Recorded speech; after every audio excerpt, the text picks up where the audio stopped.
Alrighty, so today we're gathered. We're going to examine a piece of literature from the antebellum time period, one of Georgia's politicians. So today, as we are reading, we're going to be looking at, we're going to use this thinking map to write down the important details of today's assignment. Okay? But before we begin, I want to make sure that we understand which element of the standard we're working on.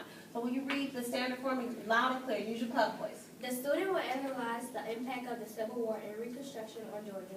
Explain the importance of key issues and events that led to the Civil War, include slavery, states' rights, nullification, Missouri Compromise of 1850, and the Georgia Platform, Kansas-Nebraska Act, Dred Scott case, election of 1860, the debate over secession in Georgia, and the role of Alexander Stephens. So today, this speech is all about Alexander Stephens. This is a speech that he gave trying to urge his fellow Georgians not to secede from a union. So the first part of it, the call to the legislatures. And I want you to imagine that they are in the General Assembly and people are angry, hot in the pocket. Some folks are anxious to talk and say, let's succeed. And some other ones are anxious to say, to encourage folks to stay in the union. So I want you to imagine that picture of a huge hall and you have grown men anxious, excited to have their voice heard. So the first part of it, will you read that first paragraph for me on page 247? Immediately after Lincoln's election, Georgia's Democratic Governor Joseph E. Brown called a legislative session to determine whether a special commission should be held to decide the question of session. The special session could also suggest that Georgia bide its time and see what South Carolina did. The legislative chamber was buzzing with activity as arguments resounded off the walls, memos and notes were passed back and forth. Speakers rose in quick succession to argue their views. Alexander Stephens of Crawfordville was especially concerned with his arguments against seceding. Okay, so just so that I'm clear, Georgia is a slaveholding state or a free state? Slaveholding state. All righty. So before we begin, I want you to write down the role of Alexander Stephens in the center of your thinking map. The role of Alexander Stephens in the center of your thinking map. So this is all about his role.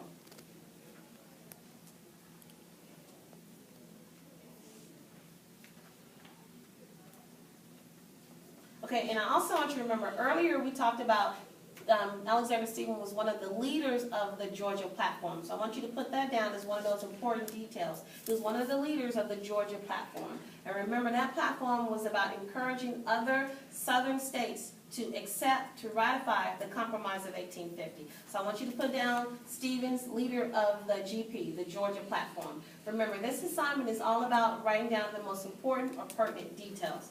Alrighty, so Shania, I want you to read with some oomph into it. I want you to imagine one more time, it's a crowded hall, they're anxious, folks are excited to talk, some people are angry with him, some people support him, and he has to be clear and confident, and he has to say it, even though he knows most of his fellow assembly members, his fellow Georgians are angry, alright? So I want you to read that first stanza of the paragraph.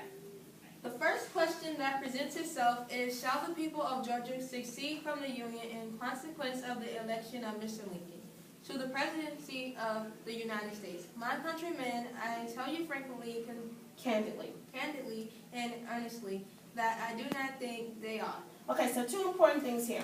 Why does he say my countrymen and not my Georgian or my fellow Southerner or my homeboy? Why does he say the word my countrymen? Why does he do that? Who can tell me why? Yes, ma'am.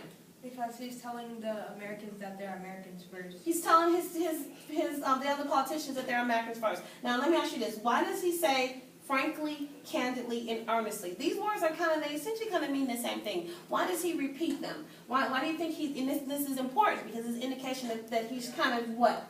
Shooting straight to the point. Right, he's shooting to him straight. He's been honest. When we say earnestly, frankly, and candidly, we want to be honest. We're not going to hem and hum or make things up. We're saying this is what it is, right? This is how things are going. Now, Ian, you want to read the second stanza of his speech? Yes, ma'am. Mm-hmm. In my judgment, the election of no man constitutionally chosen to that high office, it's Sufficient to cause, justify any state, or to separate from the Union.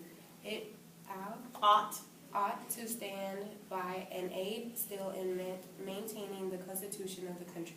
I imagine that they're making noises, they're trying to disrupt his speech. And when he says just loud and clear, constitutionally, what is he trying to remind the people he's talking to, the audience? What does he say? In my judgment, the election of no man constitutionally chosen to that high office is sufficient cause to justify any state to separate from the union. Why does he use the word constitutionally? What does that mean? You can tell me. Talk to me, Kevin. Like, legally? Legally. He's saying that this man has been legally elected.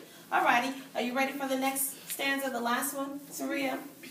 Whatever fate is to befall the country, let it never be laid to the charge of the people of the South, and especially the people of Georgia, that we were untrue to our national engagements. Let the fault and the wrong rest upon others. If all our hopes are to be blasted, if the republic is to go down, let us be found to the last movement, standing in the deck with the Constitution of the United States waving our hands. So, as the ship is going down to the very last moment, he's encouraging these fellow Georgia politicians to, we're going to stay truthful to the Constitution, we're going to stay truthful to being involved or part of the Union. And he's standing there, he's imagined himself standing there with the Constitution waving above his head. Now, let me ask you guys this. Why does he say, and this is important to him, why does he say, let it never be laid to the charge of the people of the South, especially the people of Georgia? Who do you think he wants to be blamed for breaking up the Union? Does he want it to be a Southerner? Does he want it to be a Georgian? Who do you think he wants to blame for this? Who give me, say again? The North. The North. I think he wants it to be like, look, we were faithful to being part of the Union. I think he wants to stress that, hey, we in essence, we have to be good, for lack of a better term. Now, what I want you guys to do for this, I want you to finish adding facts to your thinking map. I want you to go back and add more facts. Now, do you want to work on this together, or do you want to work on this as a group? So do you want me to leave you alone, or do you want to, you want me to help you and walk you through it? Leave us. Leave us alone? Okay, I'll leave you alone.